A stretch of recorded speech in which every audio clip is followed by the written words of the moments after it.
Shalom and welcome to 2 Minutes of Torah. This year is entitled, Can One Tovail a Kli Before Giving It as a Present? Very often we go ahead, we buy presents for friends and family, and we want to make it more convenient for them, and that they don't have to go ahead and tovail. You buy a nice glass dish to be served, put candies in for dessert at the table, and other kinds of things like this. A challah plate that's made out of glass. And you want to save them the trouble. You want it to be a pure gift where it doesn't come with anything attached, any needs, and is ready for use. So you have a great idea. You'll tovel it, and then you'll go ahead and wrap it and give it to them as a gift. So it's not so simple. You say, why not? The kli needs to be toveled. I'm just doing the chesed. What could be bad? The Shulchan Aruch, Rav Yosef Karo, and the Beis Yosef in Kuf Chof, in Yoredeya writes that if you have a kli, a utensil that's used, let's say a knife that you use for cutting leather, not for cutting food, it doesn't need tevilah. And let's say a friend borrows that kli from me, and he uses it for food, it doesn't need tevilah because the owner, that's where the chiyuv begins, and the owner has it not for use of food. So there's no halachot of tevilah. So it's not just a question of physically toveling an object. It has to be a chiv, a mitzvah of tefillah.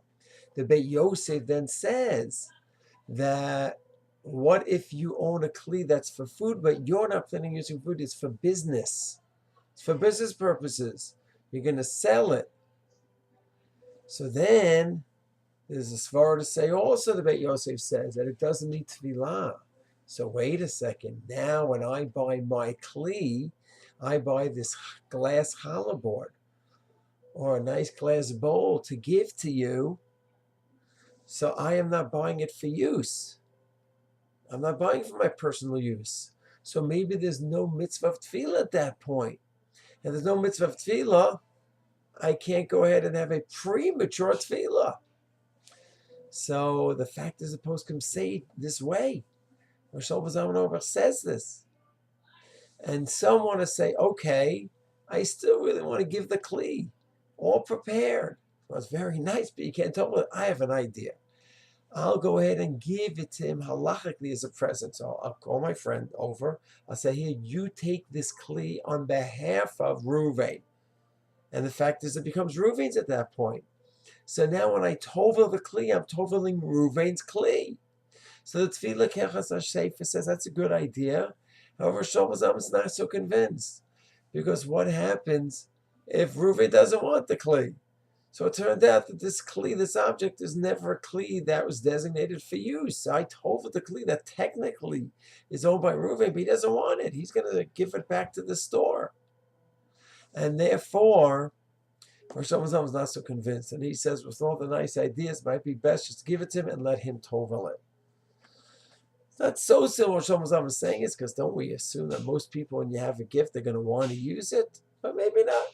Maybe it's a Metzias thing. It's not conceptually what he's saying is beautiful. Just Metzias wise, it.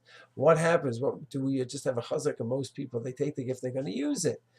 Anyways, that's some of the discussion here among the shitas. One cute idea, but it's not.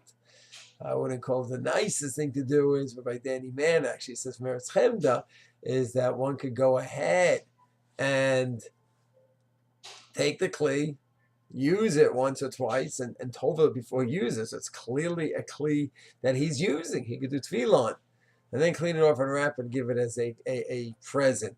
So practically the advice is good, and halachically it works, but in terms of etiquette, buying a kli for someone, using it, might be a nice halachic maneuver, but how many people feel comfortable doing that, I'm not quite sure. Anyways, that's an overview of the halachot of toveling a kli before giving it to a friend. Shalom.